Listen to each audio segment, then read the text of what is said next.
Jeremy Hunt on the podcast today to discuss this book, Can We Be Great Again, but specifically on defence.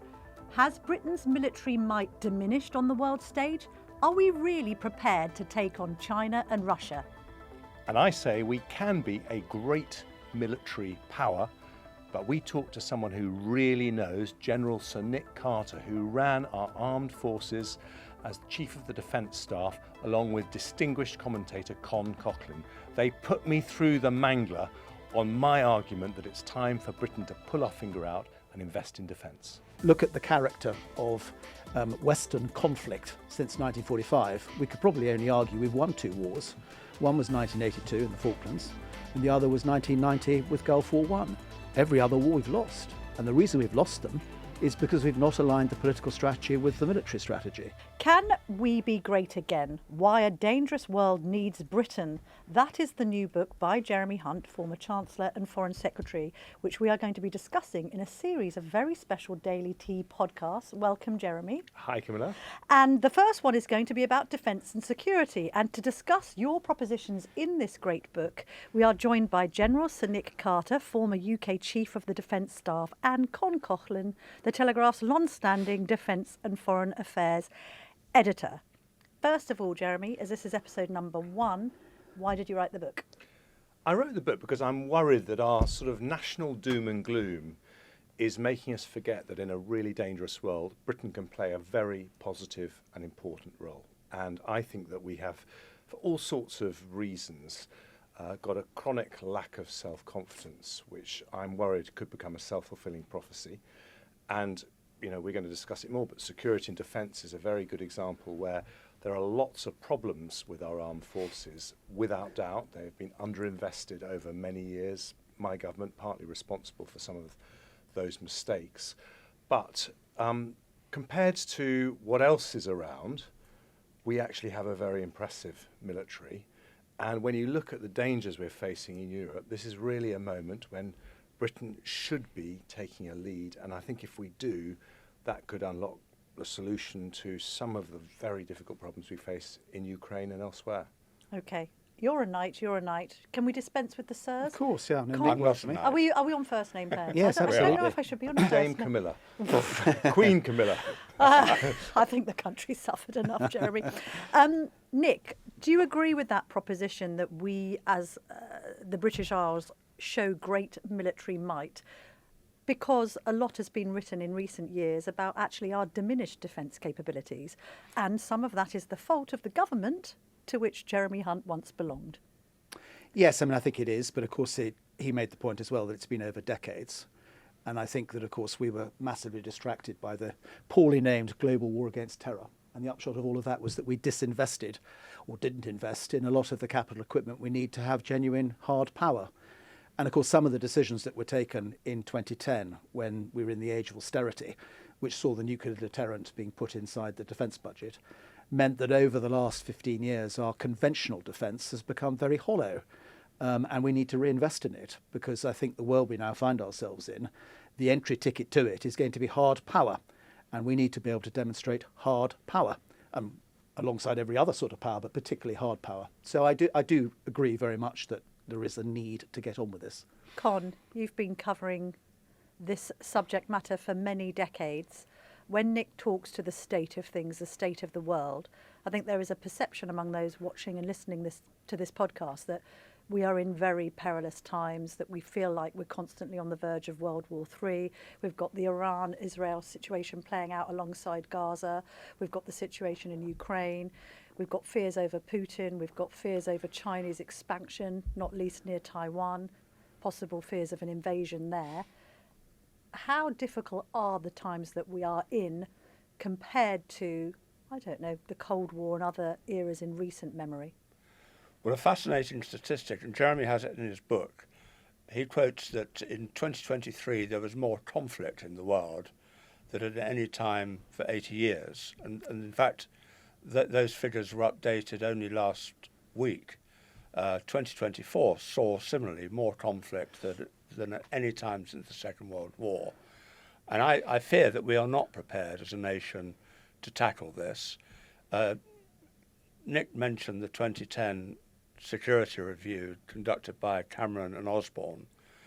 And apart from the austerity package, and I'd be interested in what Jeremy thinks about this, it's always been my view that there's a deeper ideological message behind the very severe cuts made to the armed forces. And that was, if the armed forces were diminished in strength, we couldn't do any more military interventions a la Tony Blair in Iraq and Afghanistan. And since then, and we've seen this with Syria and other conflicts, there has been an aversion to using our military forces when actually there are compelling arguments in favour of using them. Jeremy?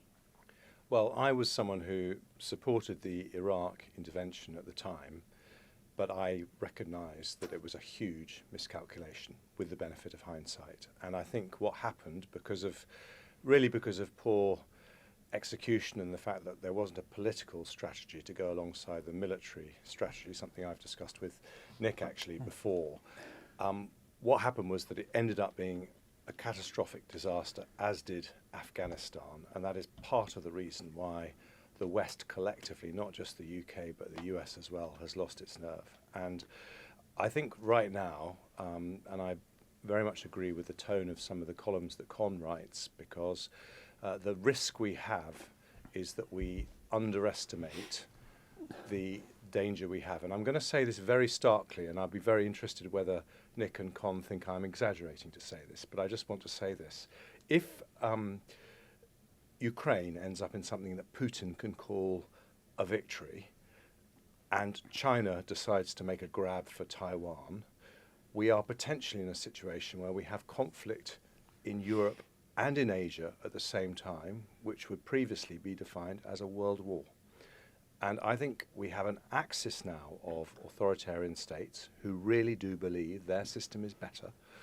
And this very much reminds me of the 1970s and 80s. I grew up with the Soviet Union when there was this feeling that we couldn't take the future of open societies and democracies for granted. And I think we are on the cusp of something similar. I'm not saying this is the most likely outcome, but I think we have to have our eyes open. Nick, I'll bring you in on that, but I'm just thinking as you're speaking, yes, but this is the fault of the Western world. You know, David Cameron's taking Putin to the judo at the Olympics. Meanwhile, we're rolling out the red carpet for Xi Jinping. We're now in a situation where everyone's decrying the ludicrous state of us thinking we can negotiate with Iran on nuclear weapons. Nick? I mean, I think it's an interesting point you make. And actually, if you look at the way the war in Ukraine has become globalized, you know, we've seen this extraordinary campaign of subversion and sabotage in Europe. With, you know, the chief executive of Rheinmetall nearly being assassinated, cables being cut in the Baltic. And you see it in Africa as well, where you see Wagner Group, now the Africa Corps, being attacked by Tulag rebels being paid for by Ukrainian intelligence services. You know, this world is now becoming, you know, much more full of conflict. And I think that, yes, it hasn't risen in some cases to conventional warfare, but the reality is that below that threshold of conventional war, there is a conflict going on.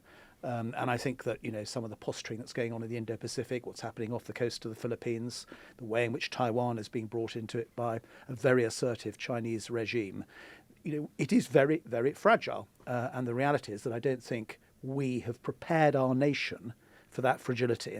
And we have to bring on a debate about national resilience. And I think the public, we should treat them as grown-ups. They would understand this, absolutely. How much do we credit Donald Trump, Con Coughlin, for actually starting a global debate about national resilience? Well, he does deserve some credit, but the American argument, as both Jeremy and Nick will be aware, that we are not doing enough to safeguard our own defence, has been going on for 20 or so years. Washington's become increasingly frustrated at our inability to deploy forces at strength, to play our role in key operations, and you just look at what's going on at the moment. I mean, whatever military contribution we are making to supporting Israel against Iran is minimal compared with what the Americans are doing. The Americans have diverted an aircraft carrier group into the Mediterranean to bolster their forces. Our aircraft carrier group is still proceeding off to the Pacific, i.e. it's going in the wrong direction as far as I'm concerned. So, you know, we need to sort of wake up to what the threats are and B, demonstrate that we are prepared to respond to these threats in a meaningful way that reassures our allies and makes people like Donald Trump realise that we are not there for a free ride, we are actually making a valuable contribution. He has a point, doesn't he, Donald Trump? I mean, there's a contradiction there, isn't there? On one hand, I would like to be the big man on the world stage. I'm the commander-in-chief. The US is the most important country in the world, and I'm at the helm of it because they have such military might. But on the other hand, we're not going to be holding up the end for the rest of the world. You must all pay your own way. Yes, and I think the paradox about Donald Trump is really hard to sum up in one word, whether he's right or wrong or good or bad, because it's a mixture. And, you know, on China, he is right. He's the first American president who's really called out what China is up to. And he is not, I don't believe, an isolationist in the traditional sense of the word. He's deeply interested in what's happening in every corner of the world.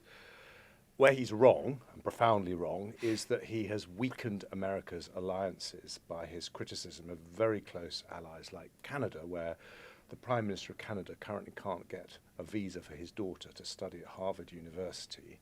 And that is the wrong way to treat your allies, and a great source of American strength is its alliances.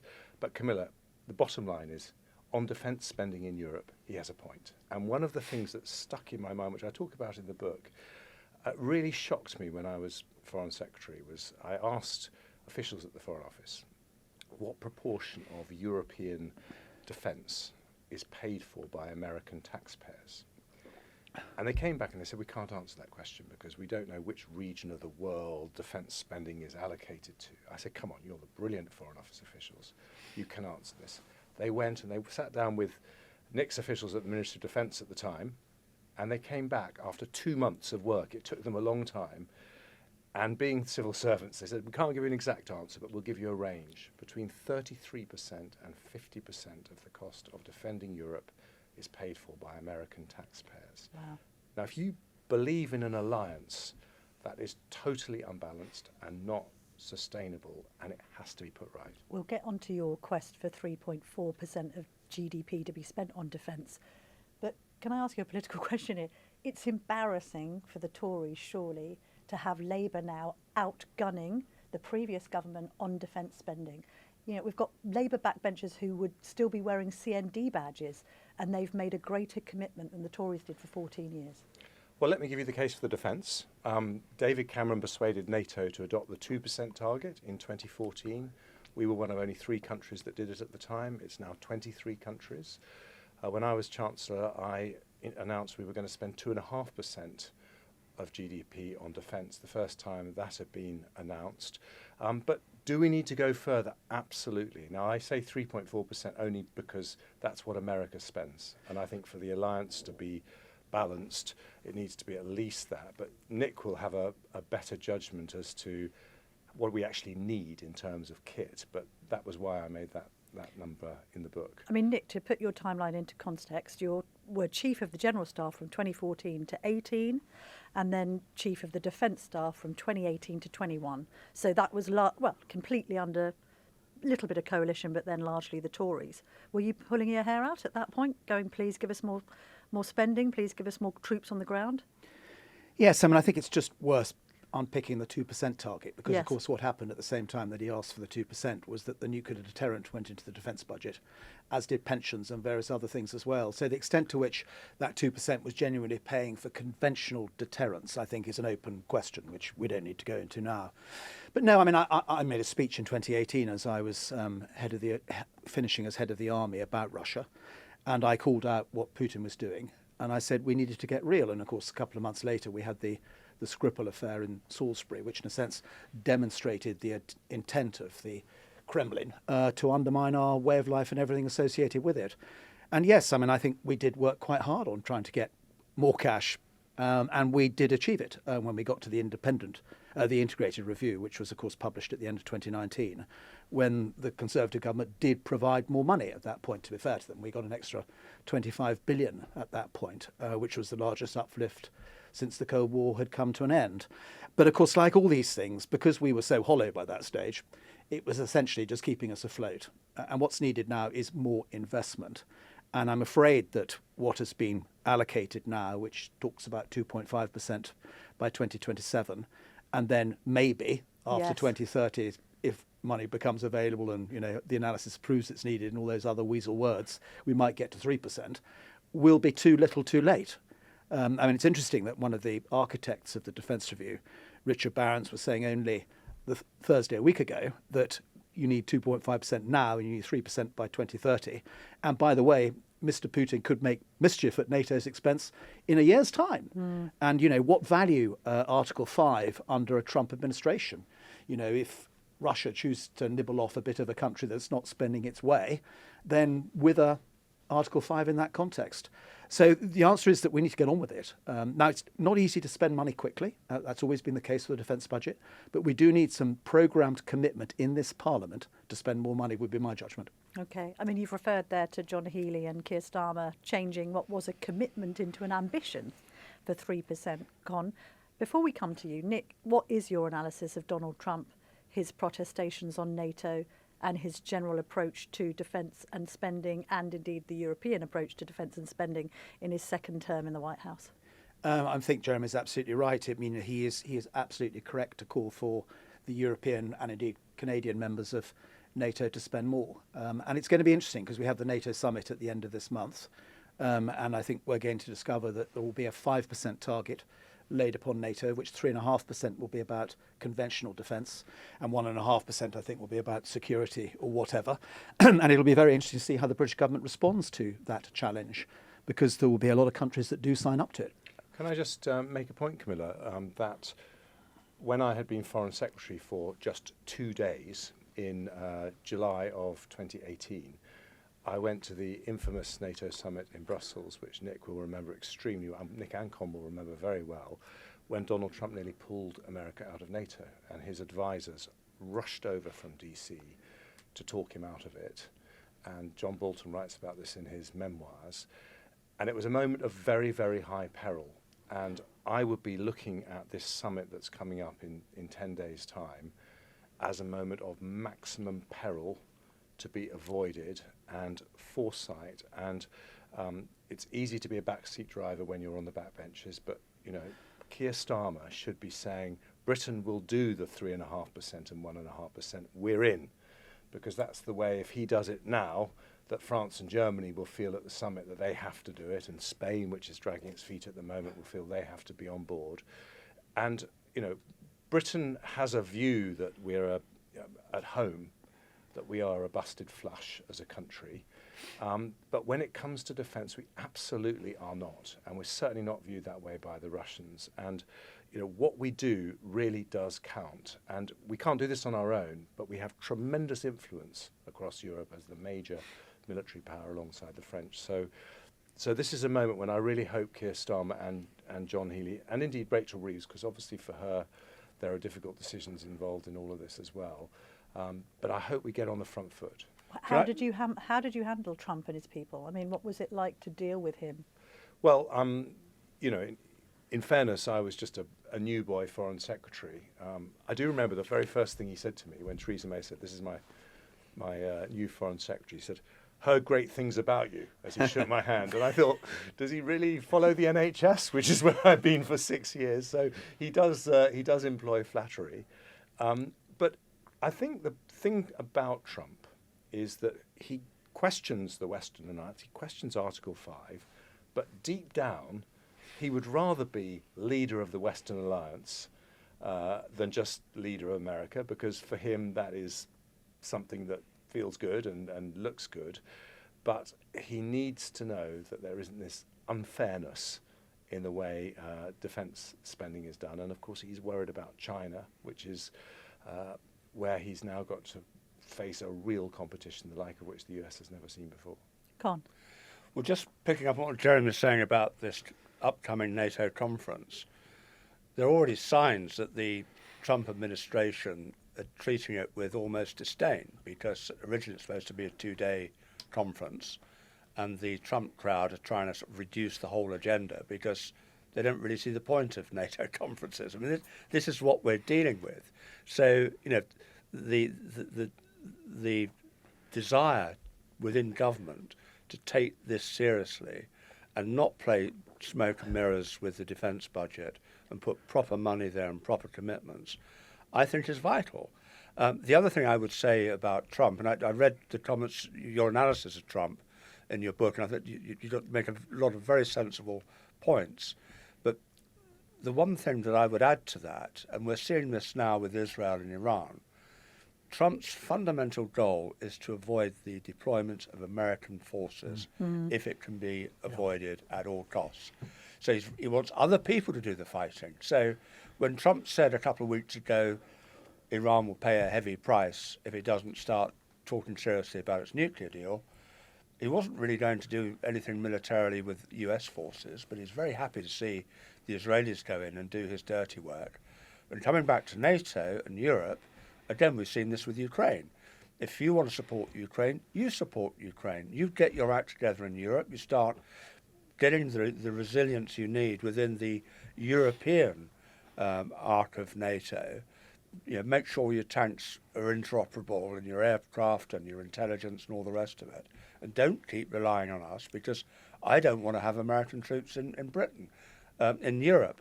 And yeah, this is a really important aspect to Trump's psyche that we need to take on board. If there's going to be fighting, it's not going to be the American troops doing it. Well, that's the other contradiction, isn't it? I mean, he speaks, his rhetoric is gung-ho, but his actions aren't necessarily. And then when you ask people around him to justify some of his interventions on, for instance, Russia and Ukraine, and we've still got the Oval Office meeting with President Zelensky fresh in the memory, the insistence is, because I discussed it with Jason Miller, who handled all of his comms for his 3 presidential bids.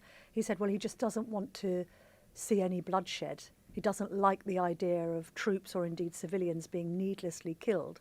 Hence the quest for a Nobel Peace Prize, Nick. You know, he's going to settle, what was it? He was going to settle the situation in the Middle East overnight. He was going to similarly expedite the process in Ukraine. Nick?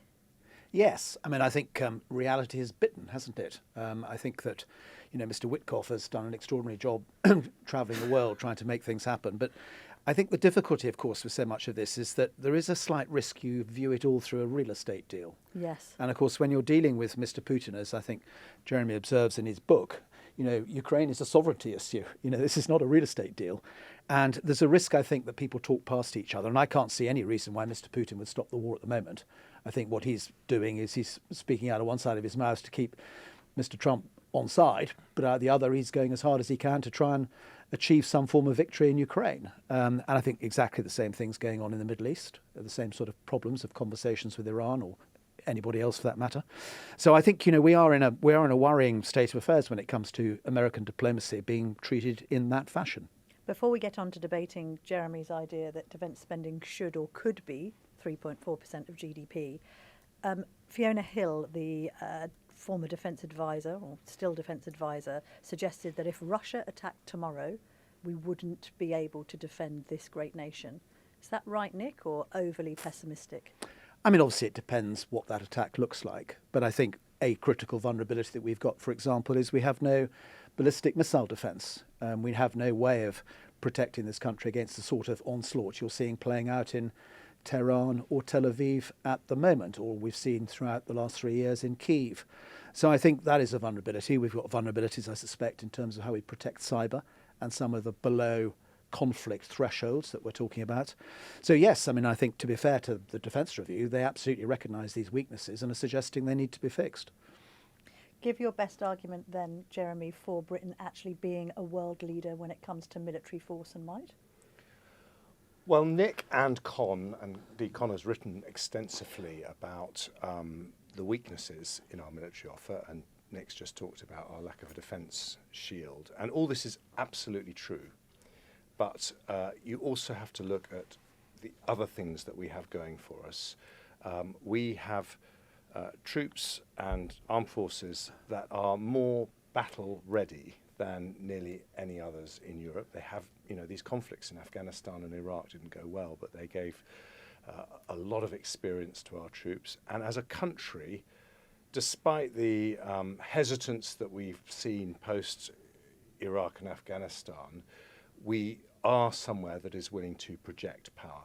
And you know, if you look at Israel now, a much smaller country than ours, they have become the regional superpower in the Middle East because they are willing to project power. And I think the bigger thing is that it is in the British DNA. We understand that sometimes you have these big global arguments that you have to win, and the best way to make sure you have peace is to be strong. And, you know, I think there's a bigger picture here which is very, very important, which is that, you know, this century we're going to have this big battle between democracy and autocracy. And in the last century, by the end of the century, we won that argument, but only after getting through 2 world wars, a Holocaust and a Cold War. And we need to win that argument this century without that horrific human tragedy. And the way you get there is by persuading your adversaries that it is not worth them chancing it. Now, I personally think, and there'll be experts who know more, that one of the main reasons that persuaded Putin that he should have a go in Ukraine and might get away with it was the incredible weakness of the retreat from Kabul. And I think that just made the West look so weak. He thought these guys are not going to be there. And, you know, I think we've got to learn those lessons. So I think, you know, we are having an argument about 2.5 or 3.5% of GDP. But in a world where this gets out of control, it'll be an argument about whether it's, you know, 6% or 8% of GDP. And so this really is an example of where prevention is better than cure. Con?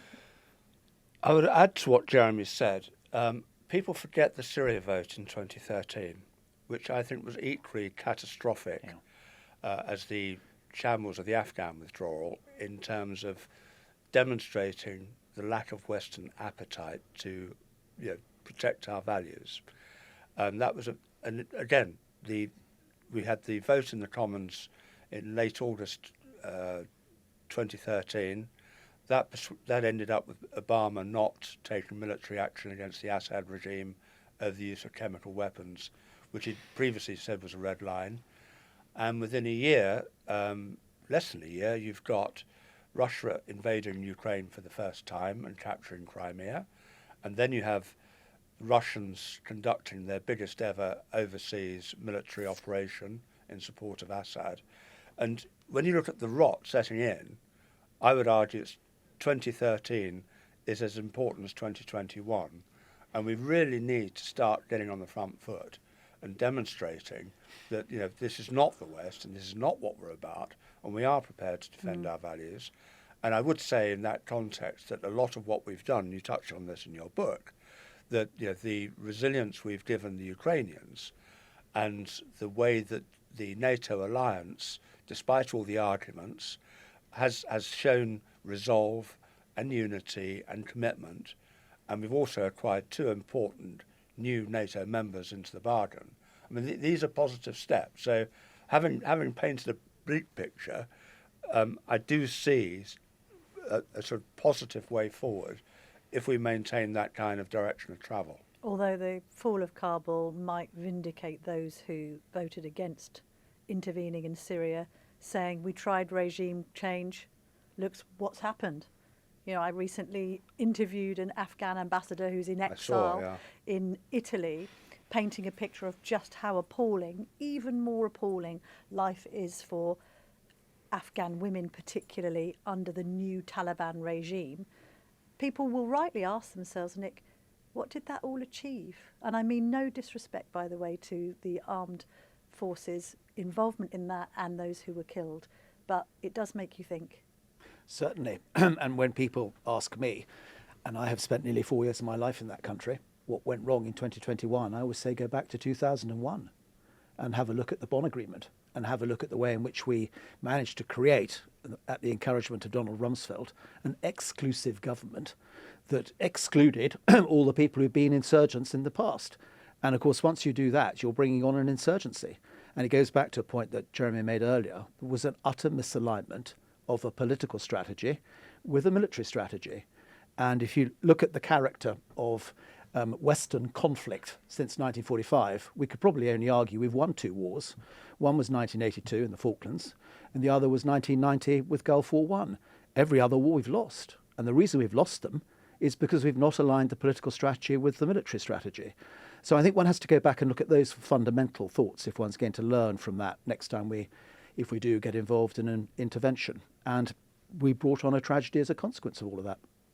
Do you think that we pack the punch that Jeremy has described? No, I'm afraid I don't. I think we've got extraordinary professional armed forces, but they are woefully badly equipped.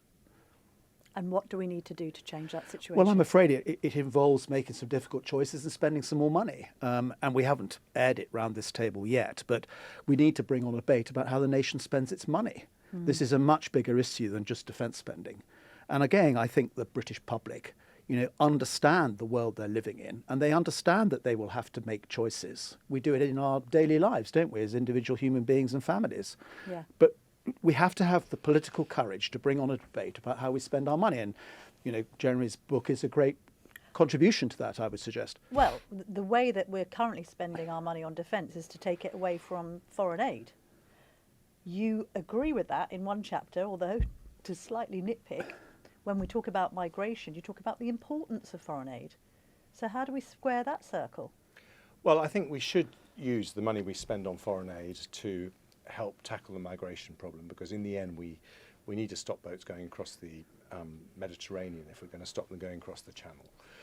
But I don't think it's sustainable in the long run to say that we're going to be able to continue to top up the defence spending by helping ourselves to more of the aid budget. And if you look at the national accounts, of course, one of the difficulties for me in writing this book, I wrote half of it when I stepped down as Foreign Secretary.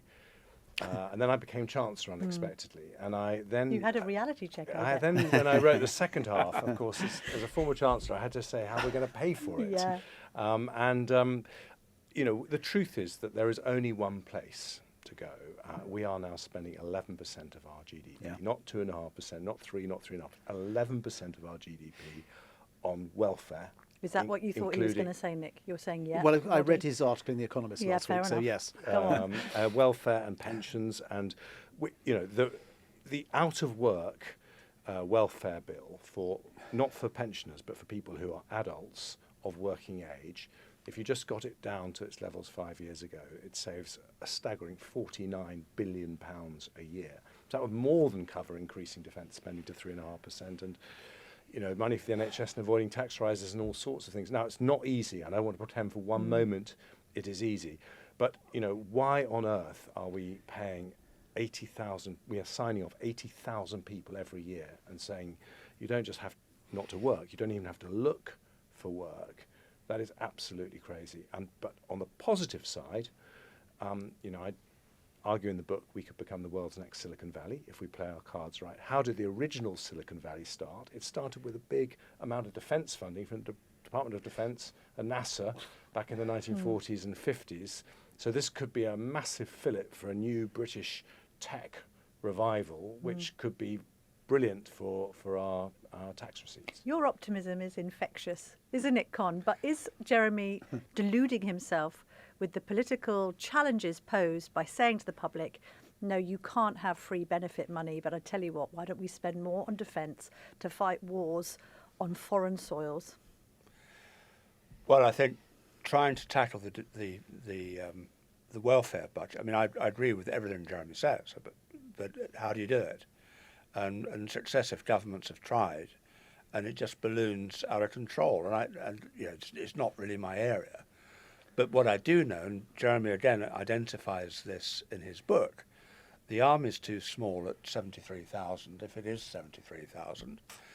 The RAF has a chronic lack of fast fighter jets, which, whatever people are throwing at us, we need to defend our airspace.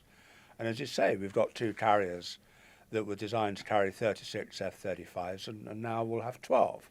So, our conventional forces have been significantly run down for not very much money in the broader context. This could be sorted, but I mean, the Labour. Everybody thought, those not directly involved in the political arena, that a Labour government had the best chance of coming in and saying, right, you lot, no more benefits, because if you did it, the Tories did it, there'd be riots. Labour can do it. Labour created the welfare state. it's their baby, they should look after it. But it seems to me they're running away from this issue. And again, the defence figures that have been given out by Rachel Reeves and Keir Starmer don't add up. There isn't any extra money. It's smoke and mirrors. And I fear that looking forward to this NATO conference, if Starmer's not careful, he could end up getting a sort of Angela Merkel treatment from Donald Trump, just saying, your figures don't add up and, you're playing games with me. Mm. I mean, Nick, is 3.4% even enough? How much would you like to see be the share of the pie that goes to our defences? A straight answer is I'm not sure I really know, and I don't think anybody really knows. But I do think if one looks at the sort of size our armed forces need to be and the equipment they need to be effective, that is where one has to start from, and then you have to add the numbers up after that. Rattle off some, if you had a wish list. If I could ask, with your army background, how big should the army be? Yes, exactly. Because we need to be able to, we're supposed to be able to deploy and sustain a division. Nobody seriously believes we can do that right now. No, I mean, I think another way of thinking about the size of our armed forces, and let's use the army as an example, is to think about what they'd look like if they were mobilised for war. And if you go back a century, there was a tremendous director of military operations who subsequently became the head of the army called Henry Wilson, who had a plan on his shelf when World War I started, and he pulled it off, and they mobilised. And the upshot of that was that a regular cadre formed the basis on which you then rebuilt or mobilised your army up to the strength it needed to be. And I think the interesting question to ask is, how do we get much more out of our reserves? Mm-hmm. And we have a volunteer reserve, and we have what we call the strategic reserve, which are those who have done regular service but have a liability to be recalled if necessary. And to think about what that looks like both across all three services. And I think if one works back from that premise, one will come up with a number in terms of the regular component that would probably be plus of 80,000, 80 to 90,000, I would guess. A volunteer reserve of perhaps 30 to 50,000. And then you can avail yourselves of up to 150,000 probably from your strategic reserve. And then you're beginning to talk real numbers. Now, yes, there'll be gaps. Yes, we will not be able to equip all of those people overnight. But at least we'd have an understanding of what we need to do. And that would be a much better debate, I think, to have than to say, how big's our regular army? Because we have to think about it in the context of the NATO alliance. We have to think about what credible role we're going to play within NATO. Now, NATO has an expectation that we will give 2 army divisions to NATO. We'll have a core headquarters with the bits and pieces that need to come with a core level of operations. Now, that's a lot of people and it's a lot of equipment. But if we're going to have a credible say in a modernised NATO, then actually we probably need to deliver against NATO's expectations. So I think, I'm not going to put a price on that. I mean, 3.4% is rather better than 2.5%. But you may discover that actually you need a bit more than 3.4 if you're going to do what I've just described. Yes. But also, is there a cultural problem here? I mean, you're speaking extremely patriotically about serving king and country. That might not be the prevailing attitude, particularly among the Gen Zs. We'll remember acutely how Rishi Sunak's Bring Back National Service idea was received. There's been numerous polls suggesting that people wouldn't sign up. Having said that, only at the weekend I spoke to a couple of fellow mums who said that both of their sons had expressed an interest in joining the military, which I thought was hugely encouraging. Notwithstanding the disastrous nature of Donald Trump's recent military parade, which didn't go quite as planned, we don't have that American celebration of people in the armed forces. We don't put on a pedestal our own soldiers and veterans. Should we do more on that score, Nick? I think we should definitely pay them more. Yeah. I do think that we pay them a parlous sum of money at the moment, which isn't attractive, and we should look after them better. I'm not sure whether we want to have the American culture where wherever you walk, somebody says thank you for your service. But I do think we should value service in our society more than we do at the moment. Is recruitment a problem for the military at the moment? Yeah, it's tough. Yeah, it's really it's been tough for a very long time. Because there's a link up here. We've got record numbers, particularly of young people out of work, Jeremy. Yes, and I mean, look, this is a political point I'm going to make, but I do think we need cultural change in this country that gets us back to valuing hard work, and that's why I worry about the welfare system exploding out of control. Just on the optimism point, look, welfare reform is very, very difficult, but it is actually very popular with the public. I mean, this is one area where actually, Yes. if Keir Starmer and Rachel Reeves were to embrace it, the public, Labour MPs would fight it tooth and nail, but the public would be absolutely on their side. And I think just on your point about am I being hopelessly optimistic? Not hopelessly, overly. Overly optimistic, okay. I mean, I think it was Admiral Jonathan Bann, former First Sea Lord, who said that hope is the first duty of command. Yeah. And I think, you know, you do have to present to people what a solution is. I think there is a solution here.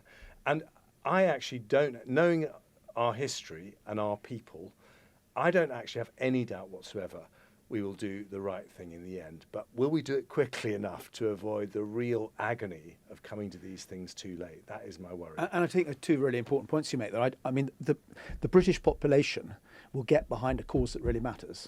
It always Correct. has done. Yes. You know, and if you think about the wars after 9/11, they were never really sold as an existential problem. That's why they weren't necessarily supported by people. And I very much agree with what Jeremy says about hope. You know, I think that we've had a succession of election campaigns where people have not been offered a hopeful view of the future. And actually, one of the things that Donald Trump did rather well was to offer a hopeful view of the future. And that, to my mind, is the first duty of leadership. Well, gentlemen, what a great discussion. Can we be great again? What is the conclusion? Definitely from Jeremy, yes. I'm going to say, yes, we can. Another Nick. slogan. Well, I think we are great. We are great, but we could be greater. Con, the cynical journalist along with me, what do we reckon? Well, I do think, I mean, I take great pride in this country, and I would just like to see us do better and not be in the shadows as we've been in recent times. Con Coughlin, Nick Carter, Jeremy Hunt. We'll be back together for another one of these episodes soon, but thank you very much for joining us on the Daily Tea today. Pleasure. Thank you. you.